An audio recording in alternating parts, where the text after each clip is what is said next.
A very warm welcome to all of you guys. So welcome back under the Unit 9 Basics of Accounts Receivable. So in the previous lecture we have discussed about the working capital management, and now we are going to discuss about one of a very important aspect of that working capital management is the receivable. And in this lecture, in this unit we are going to discuss about it. So the objective of our this unit is to define the meaning and the characteristics of the receivables, discussing the concept of account receivable management, explaining the credit policy and describing the credit evaluation and monitoring. So this is what we are going to discuss about. Basically this lecture is going to be, or this unit is going to be, the accounts receivable management. That if you are carrying out your business in credit terms, which is basically 90% of the business is to be carried out in the credit terms, then how you are going to manage your trade payables and your trade receivables. So this is what this unit is related to. So let's start with it. So account receivable occurs in important positions in the structure of a current assets of a firm. They are the outcome of rapid growth of the credit sales guaranteed by the firm to their customer. The credit sales are reflected in the value of sundry debtors. It is also known as a trade debtors and or account receivables or bills receivables. So we know that generally most of the businesses happens on the credit terms. So we make credit sales. So means to the customer to whom we are making a credit sale, they are either called a trade debtors, or we even consider them as an accounts receivables. We consider them bills receivables, or we even sometimes consider them as accounts receivable that I have already written. So these are one of the very important constitution of the current assets in the organization and we write them under the current assets on the assets sides of balance sheet. So means generally these things so from these we have to receive the money within a period of 1 year. So generally the credit period is generally like 30 days, 60 days or maximum 90 days period could be there. So it considered as a marketing tool acting as a bridge between the production and a customer. Firm grants credit to protected sales from the competitor and attract the potential customers. It is not possible to increase the sale without the credit sale. So basically giving or having a credit sales is a very good marketing policy. Why? Because it's help us to make more sales, to attract more customer and have a competitive edge over our customer. Therefore, a great deal of attention is normally paid to the effective and efficient management of the accounts receivables in the organization. Moreover, thing is that yes, they are used as a credit policy in the organization or a market policy in the organization, that if you are offering a credit sales to your customer, then yes, it helps you to increase the volume of your sales and number of sales that you are making. But yes, if you are making a credit sale, there is a risk involved into it. I hope so that you guys are clear that how the risk is involved, because there is a risk is involved that somebody has taken your product and they may not make a payment back to you, leading to the bad debts in the organization. So that's why it's become very important for the organization to manage the trade receivables in the organization. So that's why we are going to read the management of the account receivables. That's why they become very important, that the management of account receivable is to be carried out very efficiently in the organization. So now let's begin with the meaning and the characteristics of the accounts receivable. So let's start with the meaning first that we have with us. So the meaning of account receivable means the term account receivable is defined as debt owed to the firm by the customer arising from the sales of goods or the services in the ordinary course of business. So this is debt owed to the firm by the customer. So means the customer is liable to pay some amount of money to the customer. Why? Because to the firm. Why? Because they might have received some services or some goods they have taken from the firm on a credit basis. When the firm sells its product and services on credit, it does not receive cash for it immediately, but would collect it in the near future. Till collection, they form a current asset. So basically, if they receive a cash, so it will go under the current asset cash. If they are making a credit sales, so they will be shown as a trade debtors, or they will be bills receivable if you are drawing a bill on them. So this is basically when an organization is making a credit sales, they won't be receiving the cash immediately. They will be receiving the cash in the near future, and they have to manage that thing. The account receivable arises out of the credit sale, and the following are the features of the account receivable. So the first feature is there is a risk involvement. What is a risk involvement under this is that is a risk of bad debts. This is a major risk that is related with the credit sales. I hope so that you guys are very clear with what is a bad debt is. So receivable involve risk since the payment is to be taken in future. And the future is uncertain. And future is uncertain, so they should carefully analyze the thing. So it is not necessarily that the organization provide credit sale to each and everyone. So with the suppliers, with already the organization have a very good working terms, or they are very known to them, or they are the old you guys can say suppliers are there, or old relations are there. So then organization may provide them a credit one, but if it is a new customer, they might not provide give a credit to those customer to be on the safer side. The next thing is based on economic value. So this is the next point that is related to it. So account receivables are based on economic value. The economic value in goods and services passes to the buyer. Currently, in return to the seller, expect an equivalent value from the buyer later.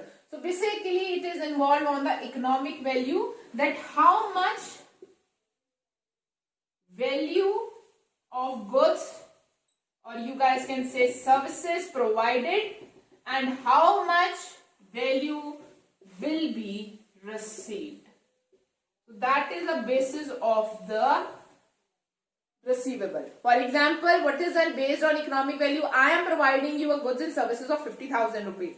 So means if I am providing it on your credit term, so means after a 30 days or a 60 days period, you have to give me 50,000 rupees.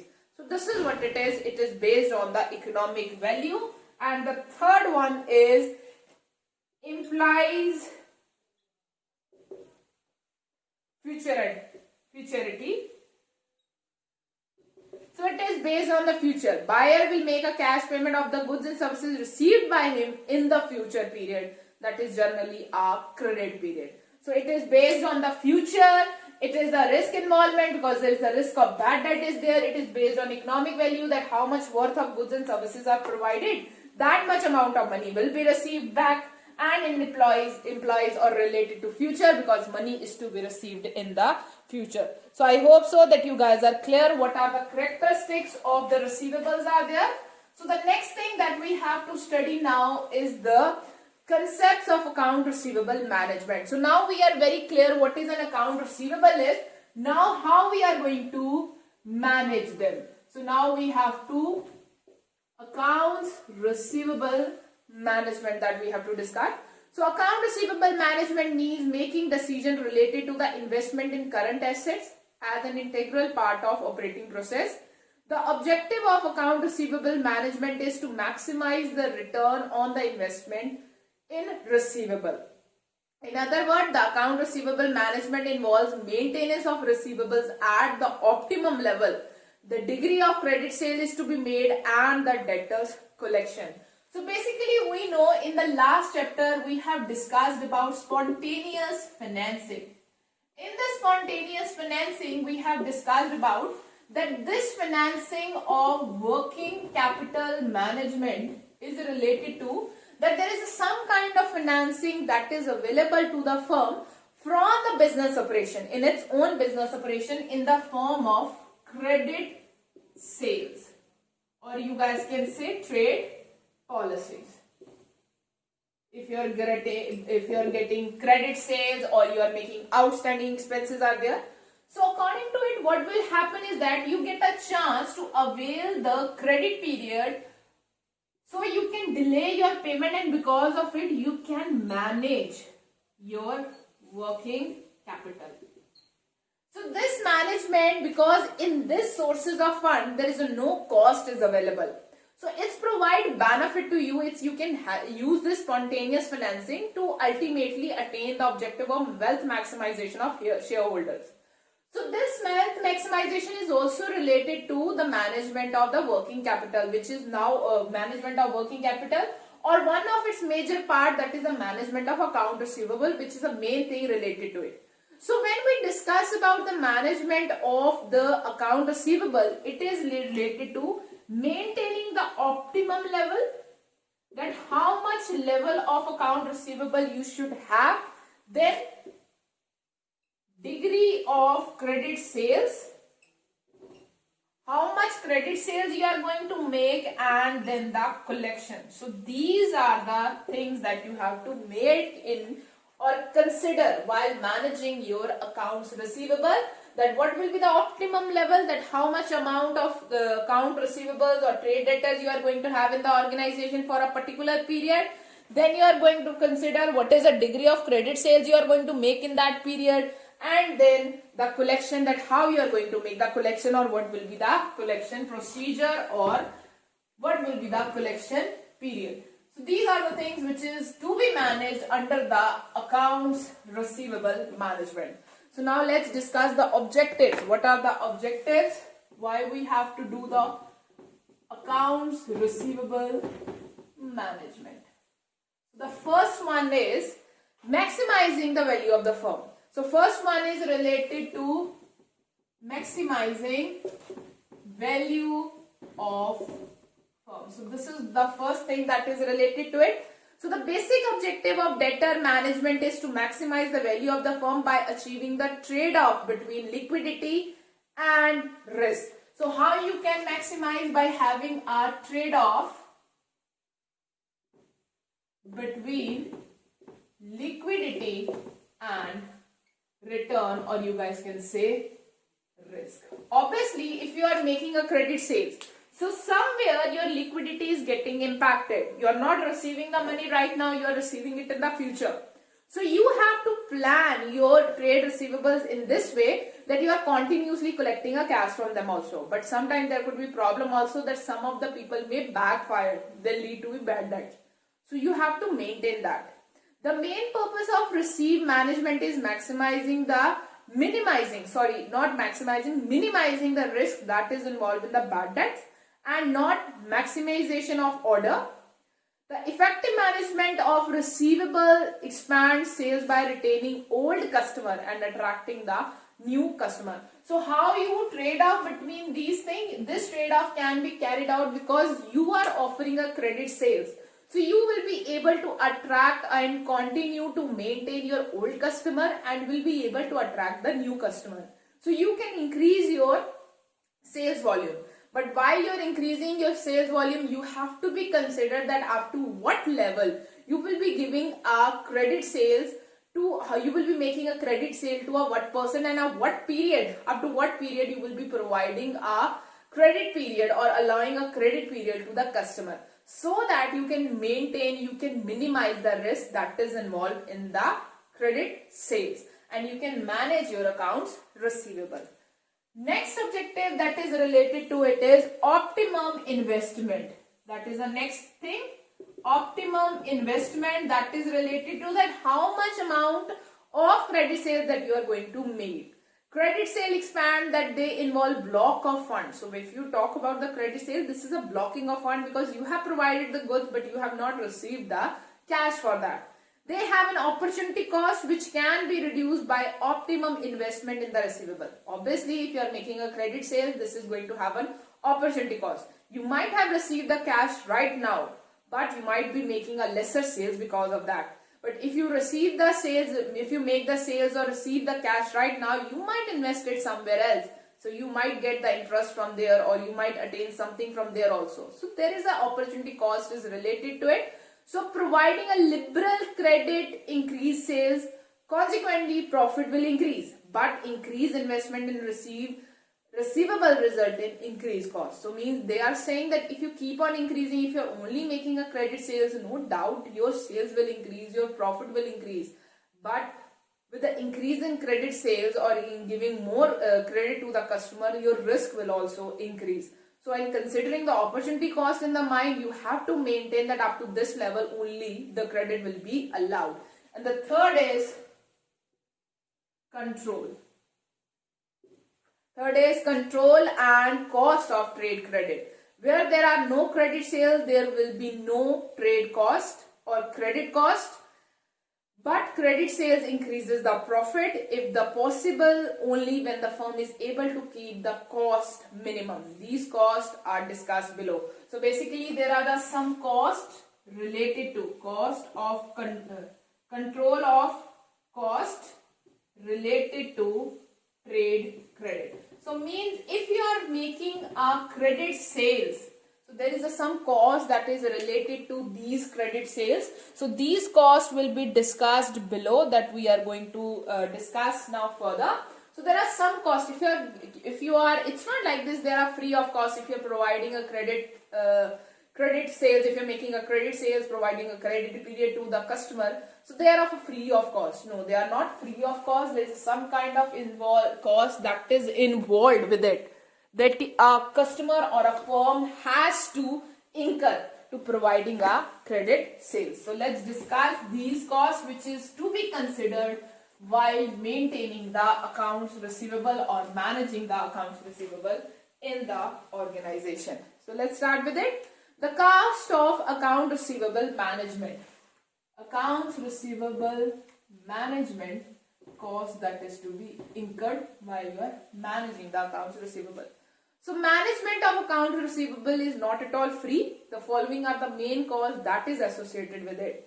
One is the opportunity cost. I hope so. What is an opportunity cost that you guys are clear with? So opportunity cost is the cost of foregone next best opportunity. Providing goods and services on a credit involves blocking of the firm funds. In the other word, the increased level of credit receivable, account receivable in an investment in a current asset. These block fund or investment in current asset need to be financed by shareholder funds or from the short-term borrowing. Involve some cost. So now what the thing is, there could be cost that is related with the opportunity cost. For example, if you have got already, if you are making a credit, if you are not making a credit sales, you are making a cash sales only. We have already discussed if an organization is mainly involved in the cash sales, you will be getting the cash. So for that you might require a less investment in a working capital. But if you are making a credit sales, you require more investment in the working capital. So because of it, now as you are making credit sales, you will not be able to get the money from the sales. So means you have to resort to some other sources from where you have to raise your money to meet the working capital requirement. So obviously if you are raising the money from some other sources, it is going to have some kind of a cost that will be associated with it. If receivables are financed by the shareholder funds, there is involved of opportunity cost of shareholders. Moreover, if you are getting a cash sales, if you are making a cash sales, so means you don't have to rely on some other sources of fund for the financing, or less reliance is there. So the cost is saved. So this is what the opportunity cost or the capital cost that is related with the receivable management.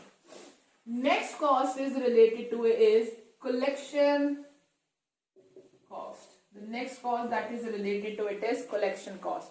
Collection of receivable is one of the tasks of receivable management.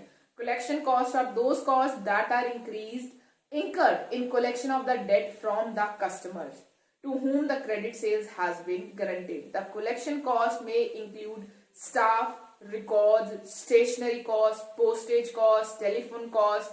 These are related to management of the credit department or account departments and expose detail involved on the collecting information of the prospective customer for specialized agent, meeting and going to meet the customer, going and collecting the money from them. So these are the costs that is related to the collection cost of the, this is the cost that is related to the collection of the credit sales, or when the amount will get due, the collection of the amount from the customer. The third cost that is related to the account receivable is in the form of bad debts. So this is the third cost, that is a whole cost that is gone. Sometimes the customer may not be able to honor the due to the firm because of his inability to pay. Such costs are refers to the bad debts and they have to be written off. Because they cannot be collected, the cost can be reduced to the same extent if the firm properly evaluate customer before giving a credit to them. So these kind of costs can be avoided to some of the extent. So these are the three type of costs that is related to the management, account receivable management. One is an opportunity cost, next is a collection cost, and the third is a bad debt cost, which is related to the management of account receivable. Now the next thing that we have to discuss is the factors that is affecting our investment in the receivable. So the first factor that affect is the volume of credit sale. Volume of credit sales. So means how much amount of credit sales that you are making, that will affect your amount in receivable. The size of credit sales is a prime factor that will affect the level of investment that you are going to make in receivable. Investment in receivable increases when the firm sells major proportion of goods on credit and vice versa. So if you are mainly making a cash sales, then you have a less investment in the receivables, whereas if you're mainly making a credit sales, then your investment in the receivables will be high. After the volume of credit sale making, the next thing that affect is the credit policy that is being followed by the firm. So there are two type of credit policy that are basically followed by the firm. One is a lenient one and the other one is a stringent, or you can say strict credit policy. A firm which is following a lenient credit policy tend to sell on credit to a customer very liberally, and they will increase the size of a receivable. Whereas other hand, the firms those who are following a very stringent or a strict credit policy, their size of receivable will be a lower one. So this is what it is related to the credit policy of the firm, that what is a level, whether they are following a very stringent or strict credit policy or a very lenient credit policy, that also help an organization to decide what is the amount of investment that they are going to make under the receivable. The third thing is trade terms. So this is the third factor that affects our investment in the receivable. The most important variable is determine the level of investment in receivable. The important credit terms are credit periods and the credit discount. So basically how much period, what will be the credit period will be there, and what will be the cash discount we will be getting, So these are the things which also affect our decision that how much investment we are going to make under the receivable. If the credit period is more than compared to the other companies, so means you have to make a more investment in a receivable. Cash discount reduces the investment in the receivable also. So if there is a larger period is there, you are providing, for example, 60 days period in spite of 45 days period, so means you have a more investment in the receivable. So this is a trade term. After that, the fourth factor that affects our investment in receivable is seasonality of business. So means in the business. So a firm doing seasonal business has to perform or has to work as per the credit sales in the other seasons. So when the firm provide credit, automatically the level of investment in receivable will increase with compared to the level of receivable in the season, because in season firm will get the goods on cash basis only. So basically he's saying that when it is an off season, so off season it is like this, then the investment in receivable will be more. Why? Because there will be less sales, and whatever the sales you are making is mainly on a credit basis. So means there is a more investment in receivable are there. Whereas in the following on season, when the season is there, so in that case there will be more sales are there, and automatically there will be more cash generated, and the conversion of credit into cash will also be a quicker one.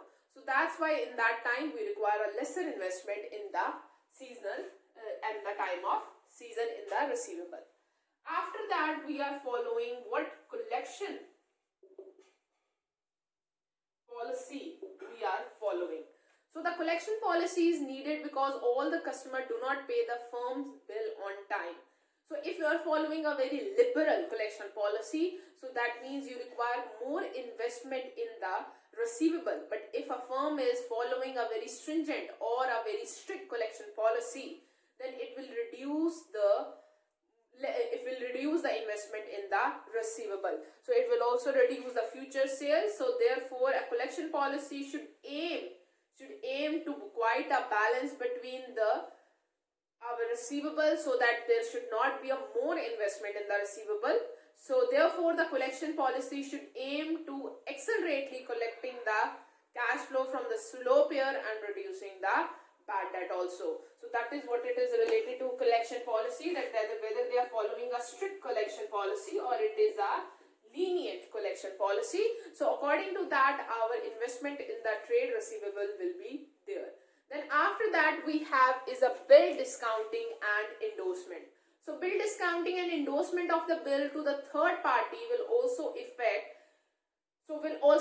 the size of investment in receivable. If the bills are dishonored on the due date, again the investment in receivable will increase, because the discounted bill or endorsed bill has to be paid by the firm. So this also impact if the bills are endorsed, or you can say discounting. If we talk about this discounting, if the firm is able to discount the bill in a proper way and able to receive the money on the time, then the investment and receivable is less. But if in the case of endorsement of discounting of the bill, if the bills get dishonored, then it leads to the more investment on the part of firm on the credit basis. So this is what on the receivable. So this is what is related to the factors that affects the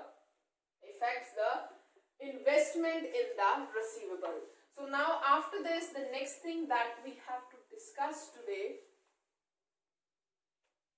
is the credit policy. So different kind of credit policies that is followed by the firm in the business environment.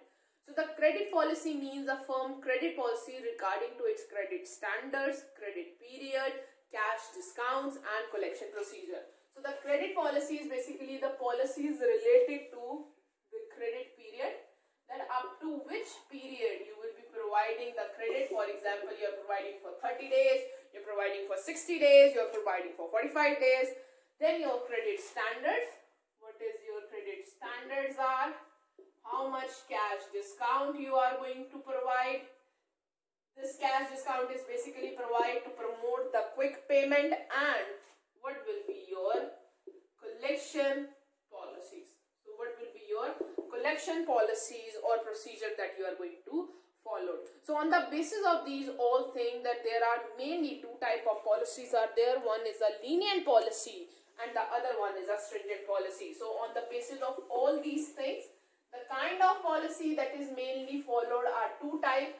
One is a lenient policy, the other is stringent, which we call as a strict policy also. So these are the two type of policies that we have. So I hope so that you guys are already clear with the meaning of a lenient credit policy and a stringent credit policy. So if I talk about a lenient credit policy, it is that policy where the seller sells good on a liberal credit term and standards, and in the other words, the good are sold to the customer whose credit worthiness is not even up to the standard. So means easily credit availability is there. Even for the collection also, there will be a very lenient kind of collection terms and the standards are to be followed. But on the contrary to it, if we talk about a stringent credit policy, so the stringent credit policy, seller sells goods on a credit to a highly selective basis only. That is the customer, those who have a very credit worthiness and have a sound financial background only. So the credit is only provided to them.